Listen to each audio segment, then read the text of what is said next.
একদল মানুষ অদ্ভুত এক টাইম লুপে আটকা পড়ে। প্রতি রাতেই তাদের জন্য অপেক্ষা করে আলাদা আলাদা মৃত্যু, রহস্যময় সংক্রমণ, ভয়ঙ্কর খুনি আর অজানা আতঙ্ক। প্রত্যেকের ভয় ধীরে ধীরে পাগলামিতে রূপ নেয়। কিন্তু এই ধ্বংসস্তূপের মাঝেই বেরিয়ে আসে এমন এক গোপন সত্য যা সবাইকে কাঁপিয়ে দেয়। মেলি আর তার কয়েকজন বন্ধু 2 সপ্তাহের রোড ট্রিপ শেষে বাড়ি ফিরছিল, কিন্তু তার আগে তাদের একটি বিশেষ জায়গায় যেতে হবে। 1 বছর আগে মেলির বোন একটি ভিডিও পোস্ট করেছিল। তারপর থেকেই সে নিখোঁজ, আর সেই ভিডিও শুটিং হয়েছিল সামনের ওই কনভিনিয়েন্স স্টোরে। আশা খুব কম ছিল, কিন্তু মেলি কোনো সুযোগ হাতছাড়া করতে চায়নি। তাদের মধ্যে এশিয়ান মেয়ে শিয়া ছিল। সে স্পিরিট গেমস খেলতে খুব পছন্দ করে। সে এখানেই এক আত্মার সাথে যোগাযোগের চেষ্টা করে। সবাই একটু অবাক হলেও শেষে একসাথে হাত ধরে গোল হয়ে বসে। শিয়ার নির্দেশনায় সবাই অনুভব করে যেন কিছু ধীরে ধীরে কাছে আসছে। হঠাৎ এক মিনিবাস এসে সেই অদ্ভুত পরিবেশ ভেঙে দেয়। মেলি চুপচাপ ভেতরে ঢুকে ক্যাশিয়ারের কাছে গিয়ে তার বোনের ছবি দেখিয়ে জিজ্ঞেস করে, এই মেয়েকে দেখেছেন? দোকানদার মাথা নেড়ে না বলেন, কিন্তু সঙ্গে সঙ্গেই যোগ করেন যে ওই মেয়েটা নিখোঁজ হয়ে গেছে। মেলি হতভম্ব হয়ে যায়। দোকানদার আরও জানায়, সম্প্রতি অনেকেই তাদের হারানো আত্মীয়কে খুঁজতে এখানে এসেছে, এবং সব কেসের সূত্র মেলে সামনে থাকা গ্লোরি ভ্যালির সাথে। মেলি উত্তেজনায় বাইরে বেরিয়ে আসে। অবশেষে তার বোনের একটি সূত্র মিলেছে। সবাই বাসে ওঠে আর গ্লোরি ভ্যালির দিকে রওনা হয়। কিন্তু কিছুক্ষণের মধ্যেই প্রবল বৃষ্টি শুরু হয়। ড্রাইভার বারবার রাস্তা পাল্টায়, তবুও পাহাড়ি পথ পাড়ি দিতে পারে না। সবাই অস্থির হয়ে ঝগড়াঝাটি শুরু করে। হঠাৎ গাড়ির সামনে রাস্তা খুলে যায়। পেছনে বৃষ্টি চলছে, কিন্তু সামনে আকাশ একেবারে পরিষ্কার, যেন কোনো অদৃশ্য শক্তি জায়গাটাকে দুভাগ করে রেখেছে। শিয়াল অনেক কবর দেখতে পেয়ে আতঙ্কিত হয়, কিন্তু বাকিরা বৃষ্টিতে ভিজতে চায়নি, তাই সোজা সামনে থাকা বড় কাঠের বাংলোর দিকে এগিয়ে যায়। শুধু মেলি দাঁড়িয়ে থাকে। তার মনে হচ্ছিল এই বৃষ্টি অস্বাভাবিক। সে হাত বাড়িয়ে স্পর্শ করে। পানি তো সাধারণই মনে হলো, তবুও সন্দেহ রয়ে গেল। ঠিক তখনই কুয়াশার ভেতর এক মানুষের ছায়া দেখা যায়। মেলি চমকে ওঠে আর না ভেবে দৌড়ে বৃষ্টির ভেতর ঢুকে যায়। এটা দেখে তার প্রেমিক জ্যাক চিৎকার করে তার পিছু নেয়। এদিকে বাংলোতে ঢোকা 3 জন বন্ধুও অস্বাভাবিক কিছু টের পায়। হলের মাঝখানে বড়সড় এক বালুঘড়ি রাখা ছিল। কোকড়া চুলের মেয়েটি অতিথি রেজিস্ট্রেশন বই পায়। পাতা উল্টাতেই একের পর এক মেলির বোনের নাম দেখতে পায়। শিয়া চুপচাপ বাথরুমের কাছে গিয়ে দেখে আয়নায় ধুলো জমে আছে। ট্যাপে এক ফোঁটা পানি নেই। মনে হচ্ছিল এখানে বহু বছর কেউ থাকেনি। ক্যামেরাম্যান পাগলের মতো সবকিছু রেকর্ড করছিল। সে একটি বেডরুমে ঢুকে দেয়ালে ঝোলানো অনেক নিখোঁজ মানুষের ছবি পায়, আর তার মধ্যে মেলির বোনের ছবিও ছিল। এদিকে বৃষ্টিতে ভেজা মেলি তার বোনকে খুঁজছিল। হঠাৎ সামনে বিশাল এক হাত দেখা যায়। সে ছিল জ্যাক, যে তাকে টেনে ফিরিয়ে আনে। বাংলোতে ফিরে সবাই নিজেদের অভিজ্ঞতার কথা শেয়ার করে। মেলি স্পষ্টভাবে জানায় যে বৃষ্টির ভেতর সে তার বোনের ফিসফিসানি শুনেছে। ঠিক তখনই কোকড়া চুলের মেয়েটি দেখে বালুঘড়ি হঠাৎ নিজে থেকেই আবার চলা শুরু করেছে, অথচ কেউ এটাকে ধরেও নি। হঠাৎ বাইরে তীব্র ইঞ্জিনের শব্দ হয়। সবাই দৌড়ে যায় এবং দেখে তাদের মিনিবাস বৃষ্টির ভেতর চলে গেছে। ভেতরে বসা মানুষটি একদম নীরব, যেন প্রাণহীন। ভয়ে সবাই আবার বাংলোতে ফিরে আসে। এ নির্জন জায়গায় কার সাথে দেখা হবে কেউ জানে না। মোবাইলে নেটওয়ার্ক ছিল না, তাই মেলি ও কয়েকজন ঠিক করে ল্যান্ডলাইন ফোন খুঁজবে। মোবাইলের ফ্ল্যাশলাইট জেলে তারা নিচে বেসমেন্টে নামে। সেখানে জ্যাক দেখে চারদিকে দেয়ালে অদ্ভুত জানালা বসানো। ঠিক তখনই মেলির চিৎকার শোনা যায়। সে একটি ল্যান্ডলাইন ফোন পেয়েছিল, কিন্তু বহু চেষ্টা করেও ফোনটি কাজ করছিল না। অন্যদিকে শিয়া একটি ওয়াকিটকি রেডিও খুঁজে পায়। উপরে থাকা ক্যামেরাম্যান আর কোকড়া চুলের মেয়েটি হঠাৎ এক দরজা বন্ধ হওয়ার শব্দ শুনতে পায়। ক্যামেরাম্যান আগ্রহ ভরে যাচাই করতে যায়, কিন্তু ফেরে না। মেয়েটির মনে সন্দেহ জাগে। সে ধীরে ধীরে করিডর পার হতে থাকে। হঠাৎ আলো জ্বালাতেই দেখে ক্যামেরাম্যান দেহ 2 টুকরো হয়ে পড়ে আছে। নিচে থাকা 3 জনও আওয়াজ পায়। তারা উপরে আসতে আসতে দেখে কোকড়া চুলের মেয়েটিও রক্তে ভিজে পড়ে আছে।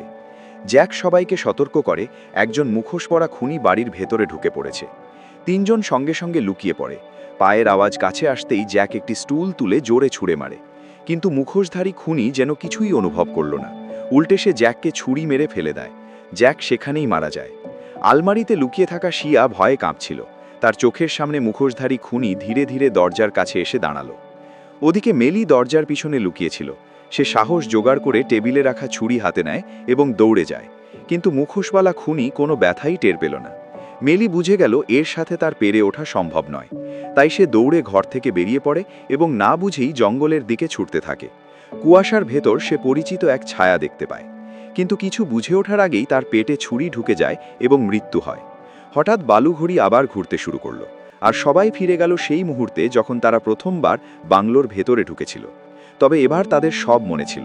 নিজেদের মৃত্যু, প্রতিটি মুহূর্ত আর সবচেয়ে ভয়ঙ্কর ব্যাপার, তাদের ছবিগুলো দেয়ালে টাঙানো ছিল। এবার সবাই আতঙ্কে কেঁপে ওঠে। কোন অজানা শক্তি তাদের এখানে আটকে রেখেছে? ক্যামেরাম্যান বলল তাকে শুধু গাড়ি নিয়ে এখান থেকে পালাতে হবে, কিন্তু কোকড়া চুলওয়ালা মেয়ে বলল ব্যাপারটা এত সহজ নয়। তার মনে পড়ল রেজিস্টার খাতার কথা, যেখানে একই নাম বারবার লেখা ছিল, মানে তারা এই লুপ অনেকবার পেরিয়েছে। ঠিক তখনই দরজায় জোরে ধাক্কার শব্দ হয়। সবাই ধীরে ধীরে এগিয়ে দেখে প্রধান দরজা নিজে থেকেই বারবার খোলা বন্ধ হচ্ছে। ক্যামেরাম্যান আর জ্যাক মিলে দরজা বন্ধ করে দেয়। এদিকে কোঁকড়া চুলওয়ালা মেয়েটি দেখে বালুঘড়ি আবার চলছে। শিয়ার মুখ সাদা হয়ে যায়। সে একটু আধ্যাত্মিক অনুভূতিশীল ছিল। তার মনে হচ্ছিল আজ রাতে কিছু ভয়ঙ্কর ঘটবে। সে কথাটা মুখে বলতেই তার শরীর হঠাৎ বেঁকে মুচড়ে যায়। ওপরে ঝোলানো বাল্ব চিৎকার করে ফেটে গেল, আর শিয়া পুরোপুরি অদৃশ্য হয়ে যায়। যখন সবাই খুঁজতে লাগলো, তখন তারা দেখল শিয়া বাতাসে ঝুলছে। তার মুখ শুকনো, অদ্ভুত ফ্যাকাশে, যেন কোনো পুরনো ছবি। আর তার মুখ থেকে অদ্ভুত আওয়াজ বেরোচ্ছিল, যেন ভেতরে অনেক আত্মা বন্দী। তারপর এক ভয়ঙ্কর চিৎকার শোনা যায়। তার গলা একদিকে বেঁকে যায় আর মাটিতে পড়তেই মারা যায়। তখন সবাই ভয়ে কেঁপে ওঠে। কি আবার তাদের মরতে হবে? কে যেন হঠাৎ দরজায় জোরে ধাক্কা দিচ্ছিল। মেলির মুখ শক্ত হয়ে যায়। সে চিনতে পারে এটা তার বোনের কণ্ঠস্বর। তখন তার মনে বাঁচানোর আরতি জাগে। সবাই সন্দেহ করলেও মেলির প্রেমিক জ্যাক তার আবেগে ভেসে যায়। মেলি এক মুহূর্ত না ভেবে দরজা খুলে দেয়, কিন্তু বাইরে কেউ ছিল না। হঠাৎই দেখা গেল সামনে নতুন একটি কাঠের কুটির দাঁড়িয়ে আছে। মেলি অবাক হয়ে তাকাতেই সে হাওয়ায় ভেসে ওঠে। বাকিদেরকে যেন কোনো অদৃশ্য শক্তি আবার ঘরের ভেতর ঠেলে দিল। মেলি ওপরে উঠতে চাইছিল, কিন্তু শরীর জোর করে পিছনে টেনে নিয়ে যাচ্ছিল। জ্যাক তাকে বাঁচাতে দৌড় দেয়। কিন্তু ক্যামেরাম্যান রাস্তা আটকায়। সে বলে মেলিকে বাঁচানো যাবে না, এখনই পালানোর সুযোগ। কিন্তু জ্যাক কিছু শোনে না, দরজা খুলে বাইরে বেরিয়ে যায়। কুটিরের ভেতরে মেলি জ্ঞান ফিরে পায়। চারপাশে অদ্ভুত মুখোশ ঝোলানো। টিভিতে খুনিধসের খবর চলছিল। তখন এক বুড়ো লোক সোফায় বসেছিল। মেলি দেখল লোকটা ঘুমিয়ে পড়েছে। সে ভেবেছিল বেরিয়ে যাবে, কিন্তু দরজা শক্তভাবে আটকে ছিল। অনেক চেষ্টা করেও বেরোতে না পেরে ঘুরে দাঁড়াতেই দেখল বুড়ো লোক দাঁড়িয়ে গেছে। লোকটি আস্তে বলল, এই রাতটাকে সহ্য করো, না হলে এই রাতের অংশ হয়ে যাও। এতেই সে মেলিকে জোরে ধাক্কা দিল। তার মুখে অক্সিজেন মাস্কের মতো কিছু চাপিয়ে দিল। মেলির চোখ ধীরে ধীরে কালো হয়ে যাচ্ছিল, আর ওই বুড়ো লোক দ্রুত বার্ধক্যে ঢুকে একেবারে কাদামাটির লাশে পরিণত হয়ে যায়। তখন মেলির মুখে ভয়ঙ্কর হাসি ফুটে ওঠে। এদিকে ক্যামেরাম্যান আর কোকড়া চুলওয়ালা মেয়ে গাড়িতে উঠে পালাতে চাইছিল। ক্যামেরাম্যান সরাসরি অ্যাক্সেলারেটর চেপে বৃষ্টির মধ্যে দিয়ে বেরিয়ে যায়, কিন্তু সামনেই লম্বা ভয়ঙ্কর এক ছায়া দাঁড়িয়েছিল। তখন ভয়ে সে গাড়ি ঘুরিয়ে আবার সেফ জোনে ফিরে আসে। মেয়েটি গাড়ি থেকে নামতে চাইল, কিন্তু দরজা লক হয়ে গিয়েছিল। হঠাৎ জানালায় রক্ত ঝরে পড়তে থাকে। ক্যামেরাম্যান এক আঘাতেই মরে যায়। মুখোশওয়ালা খুনি ফিরে এসেছিল। ওদিকে জ্যাক কুটিরে পৌঁছালো, কিন্তু সেখানে শুধু ছাই ছিল। মেলির কোনো চিহ্ন নেই। ঘরের কোনায় এক দোলনা চেয়ারে বসেছিল জোকাল আকৃতির পুতুল। রাগে সে লাথি মারল। হঠাৎ সে ঘুরতেই দেখে মেলি দাঁড়িয়ে আছে, কিন্তু তার মুখে মুখোশ লাগানো। পরক্ষণেই মেলি তাকে হত্যা করে। কুটির থেকে বের হওয়ার সময় মুখোশওয়ালা খুনি গাড়ি নিয়ে তাকে চাপা দিয়ে দেয়। তখন পুরো দল আবার ধ্বংস হয়ে গেছে। আবার তারা জীবিত হলো। এবার তারা বুদ্ধিমানের মতো প্রধান দরজা বন্ধ করে বাথরুমে লুকিয়ে থাকে। ভেবেছিল রাত পার করলেই বেঁচে যাবে। কিন্তু তখন ক্যামেরাম্যানের পিপাসা লাগে। শিয়া তাকে সাবধান করেছিল, এখানে পানি নেই। কিন্তু ট্যাপ খুলতেই পরিষ্কার পানি এলো। সারাদিন না খেয়ে তৃষ্ণায় কাতর তারা পানি খায়। তারপর শুরু হলো দীর্ঘ অপেক্ষা। হঠাৎ ক্যামেরাম্যানের কাশি শুরু হয়, রক্ত বেরোতে থাকে, আর তারপরে সে পুরো ফেটে যায়।